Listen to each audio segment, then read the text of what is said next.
is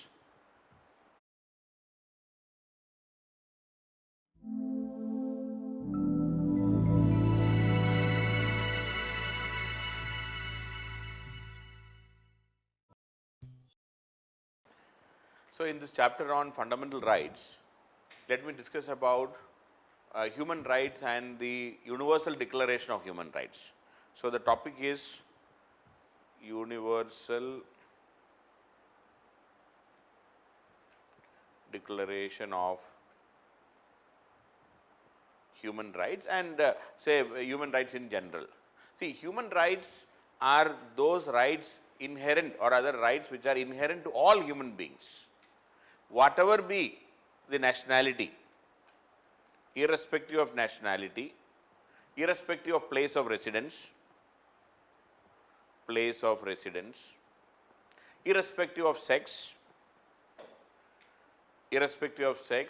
or national or ethnic, color, religion, irrespective of religion, language, color, or any language or any other status. So the human rights are rights inherent to all human beings, irrespective of nationality, place of residence, sex, then ethnic, color, religion, language, etc.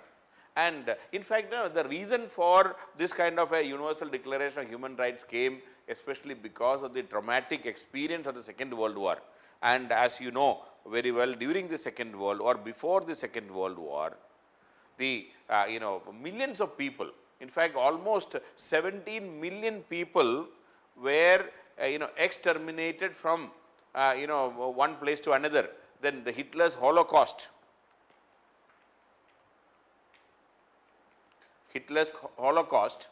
and at least 6 million Jews were 6 million Jews were killed, or they were tortured by the Hitler's regime. So Holocaust was a reason. Then after the war, after the end of the Second World War, worldwide the governments made concentrated effort to create, foster international peace and prevent conflict. So there was a renewed effort,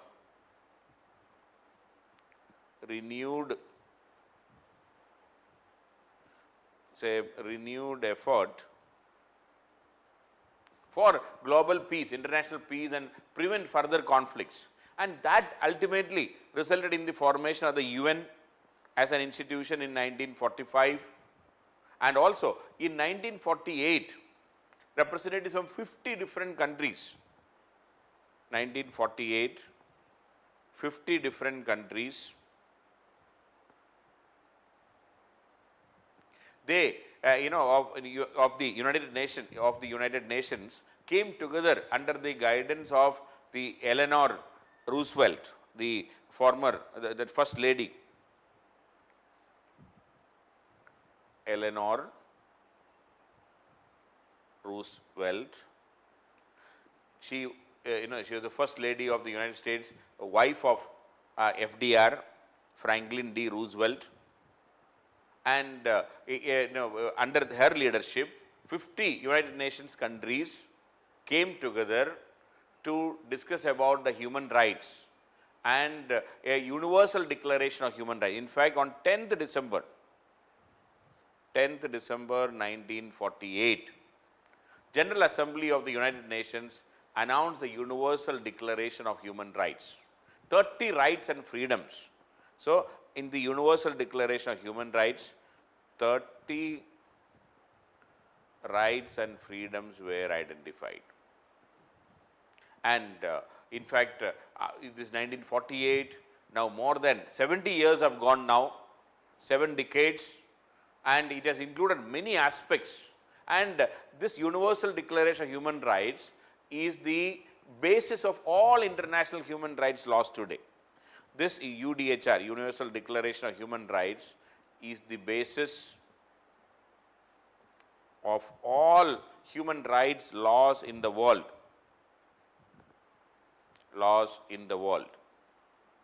It is the basis of all human rights laws in the world. In fact, this UDHR, it's an important shift, marked an important shift by daring to say that. For the first time, we declared that, we dared to say that all human beings are free and equal. In fact, it's a major shift. We dared to say that all human beings are free and equal. Very important. Free and equal. All human beings are free and equal, regardless of their color, creed, or religion.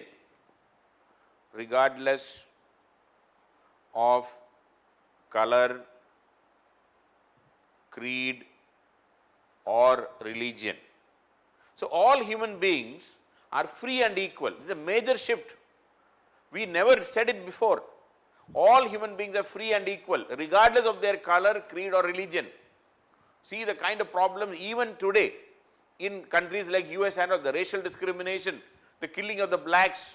You might have heard about that killing of a black person by the white police in US, and which resulted in massive outrage. The policeman knelt on the neck of that black fellow, that Floyd. Just imagine, and he was killed only because of that racial hatred by the white men. So it's something unimaginable, or rather it is still going on in this world. So all human beings are free and equal, regardless of color, creed, or religion, is something unimaginable. That is what we said. We dared to say this. It is a major shift from what is going on till then. For the first time, a global agreement put human beings, not power politics, at the heart of its agenda. So in this UDHR, Universal Declaration of Human Rights, for the first time, human beings were put at the heart of its agenda. Human beings were put at the heart of its agenda. Human beings were put at its heart of its agenda. Otherwise, till that point, every time the power politics used to be the heart of the agenda, and this time it is human beings at the heart of the agenda. And we are all equal. We human beings are all equal, and we are entitled to our human rights without discrimination. So the message is very clear. We are all equal, and we are all entitled to our human rights without discrimination. We are all entitled to our human rights, without discrimination. That is what the Universal Declaration is talking about. And the human rights have certain qualities. Internationally, we accepted certain qualities. And human rights are to be recognized as universal, inalienable, and indivisible, and interdependent. See, 4 different terms used. Human rights are universal. Some qualities. They are inalienable.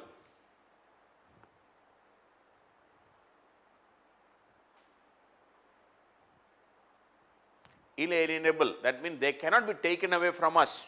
Universal, belong to every single person in this world. Universal means to all the people in this world.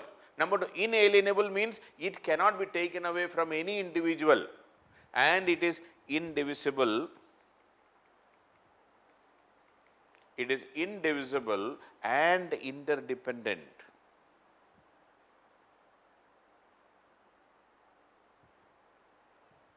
Indivisible and interdependent. Governments should not be able to pick and choose which rights are to be respected. See, when we say indivisible and interdependent, we are telling that the governments cannot pick and choose and give certain rights and deny certain other rights. These are the whole 30 rights which are talking are indivisible and interdependent. So it is universal, it is inalienable, it cannot be taken away from the individuals, and the governments cannot pick and choose and provide certain rights and deny certain other rights. It is indivisible and interdependent. So that is the 3 essential qualities of the universal, our human right. It is universal, it is inalienable, and indivisible and interdependent. That is what the UN Declaration is saying. And the universal human rights are expressed and guaranteed. It has to be guaranteed by law. And most of these universal human rights, Universal Declaration of Human Rights are guaranteed in India through our fundamental rights. And so it has to be available for all citizens. And it is the obligation of the governments to act in certain way or to refrain from certain act. In fact, because of this UDHR, because of this Universal Declaration of Human Rights, it is, it's obligation of the governments. It is the obligation of the governments to act in a certain way, to act in a certain way, or to refrain from certain acts, or to refrain from certain acts. So, see, this Universal Declaration of Human Rights, it's an obligation of the governments. It's an obligation of the governments to act in a certain way, or to refrain from certain acts. They may be stopped from acting, they may be stopped from doing certain things, so that it can protect the human rights of all individuals. So, the principle of universality of human rights, in fact very important, the universality. So, please note the principle of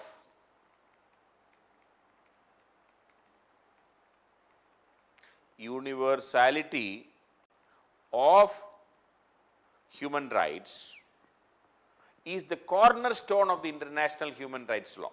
The universality principle, that means is applicable to everyone,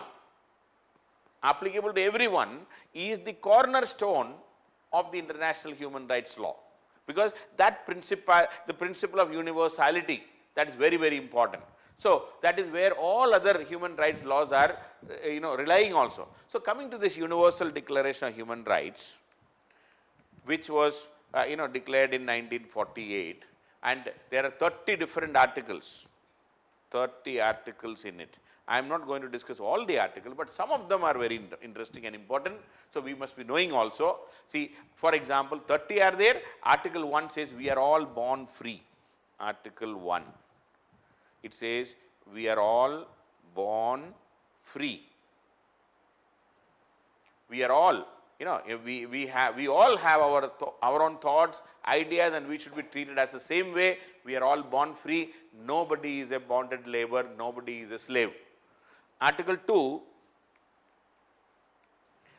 says the rights in the Universal Declaration belong to everyone. Universality. The rights belong to everyone. So, it is universality of the human rights. Okay, it belongs to everyone. Article 2 says the rights belong to everyone. And Article 3, it says we all have the right to life and to live in freedom. The right to life and live in freedom. Article 3 says we all have the right to life and to live in freedom and safety. Article 4, no one should be held as a slave. See, because you can imagine a lot of slavery and discrimination, racial discrimination which were there earlier. So, that is why repeatedly we are saying we are born free, then we have a right, the rights belong to everyone, the right to life and live in freedom is there. Again we are repeating, no one should be held as a slave. Article 4, no one shall be held as a slave. No one shall be held as a slave. Article 4. Article 5 says that no one has the right to inflict torture. No torture. Article 5. No torture. No one can inflict or torture on others. No torture. So, then Article 7, the law is same for everyone. A rule of law. The Article 7, I am not talking about all articles. Article 7, the law is the same for everyone. The law is same for everyone. So there has to be rule of law. Law is supreme. All must be treated equally. The law must treat all of us equally. So that is very important. Article 7. Then, Article 10 says that everyone accused of a crime has the right to a fair and public trial. Right to, Article 10, right to a fair and public trial. See, in camera, secret trials are very dangerous. We don't know what is going on. So everyone has a right to have a fair and public trial. Similarly, Article 12 says nobody has the right to enter our home, open our mail, right to privacy. Article 12, right to privacy. No one has the right to enter our home, our mail, open our mail, intrude in our families without our permission. So right to privacy, Article 12, very important. Now recently in India also we have acknowledged that we have right to privacy under Article, under right to life and dignified, like Article 21, there is right to privacy. Similarly, Article 13, right to move freely. Article 13, we have a right to move freely. See, some of these universal declaration of human rights are very important. These articles are important. That is why I am talking about that. So, freely within our country to visit and leave other countries, if you wish. So, we have a right to move freely within our country and to go outside also. Okay, that is what we are saying. And Article 16, we should have the right to marry, shadi. Article 16, right to marry. So, and family and all. 17, everyone has a right to own property. Article 17, everyone has a right to own property. Then 18 says everyone has the freedom to think or believe what we want. Right to religion. Article 18, very important, talks about right to religion.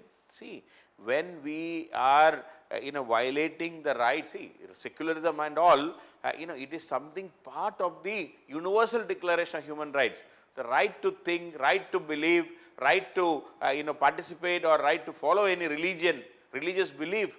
We have right to change our beliefs or religion at any time. See, please note, Article 18 says right to change our religion any time. Right to change our religion anytime. See, these things are very controversial in India. That is why I am saying right to change our belief or religion anytime, and the right to publicly or privately practice our chosen religion. Right to publicly or privately practice our religion. Practice our religion of choice. So, we have a right to religion, right to believe whatever we want, right to change religion, right to publicly or privately practice our chosen religion alone, with others. All options are there. Article 18 is very significant. It is right to religion. Similarly, Article 19 deals with everyone has a right to their own opinion, freedom of speech and expression. Article 19, in India also Article 19 is freedom of speech and expression. Here, luckily, Article 19, everyone has a right to have their own opinion. Everyone has a right to their own opinion. Then 20, we should all have the right to form groups, form association. Okay. So, Article 20 deals with form association, to form groups. You can have your own association or group. And Article 21, we all have the right to take part in our country's political affairs, the right to self-determination, participate, democratic process. Article 21, right to democracy. Right to democracy, self-determination, free to choose our political representatives, right to take part in our country's political affairs. So, very significant Article 21. Similarly, Article 23 says we all have the right to employment. 23, right to employment. We have a right to have employment. 24, right to rest and leisure, very important, right to rest and leisure. 25, right of food, clothing, housing, health care, right to food, clothing, shelter, health care, housing, everything, Article 25. And even the children should have the same rights when they are born. Even the children have, see, even the rights of children. Children to have the same, the food, clothing, shelter, health care, etc. 26, everyone has a right to education. Article 26, right to education. So these are, and in fact Article 30 says no government or group or individual should act in a way that will destroy the rights and freedom. Nobody can destroy. Article 30 says nobody has the right to destroy or destroy the rights and freedom. Destroy the rights and freedom. So Universal Declaration of Human Rights is a larger set, and the fundamental rights in India, this Universal Declaration of Human Rights is a larger set, and fundamental rights in India are a subset of this, because most of these fundamental Universal Declaration are there in our Indian Constitution today. 30 different rights and freedoms are given in the Universal Declaration, 1948, December 10, and Eleanor Roosevelt took the initiative, and she was in the forefront to fight. 50 United Nations countries participated. They passed the resolution in the UN General Assembly 1948 in the backdrop of the Second World War, the Holocaust, the killing, the racial discrimination which were there earlier.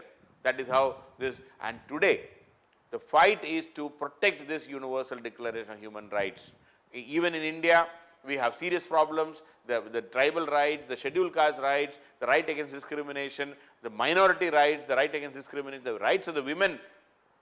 So all these aspects, there are tremendous challenges in India, even in countries like US. We have seen the discrimination against the blacks. So it is a problem even today, despite we have passed this resolution more than 70 years before. So that's about Universal Declaration of Human Rights.